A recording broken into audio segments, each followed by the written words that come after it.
Selain memberi pembekalan terkait bela negara kepada mahasiswa Universitas IBA, Danrim 044 Garuda Dempo Brigjen TNI M. Thohir juga menyampaikan tugas pokok TNI yaitu perang dan selain perang.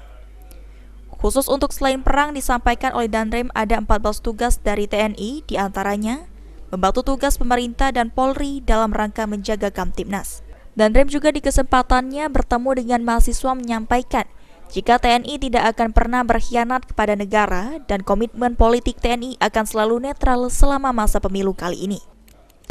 Nah, dihadapkan dengan fenomena ini tentang etika politik yang saat ini sedang berkembang, mungkin di medsos, kemudian di media mainstream, kemudian di warung kopi, semua membicarakan tentang ini dan itu adalah situasi politik yang mana TNI tidak akan pernah ikut campur, kecuali kita tetap fokus pada penegakan hukum dan pertahanan keamanan. Danrim menggugah kesadaran untuk bela negara sesuai dengan Undang-Undang tahun 1945 Pasal 27 Ayat 3. Jika setiap warga negara berhak dan wajib ikut serta dalam usaha pertahanan dan keamanan negara. Firman Hidayat, PAL TV.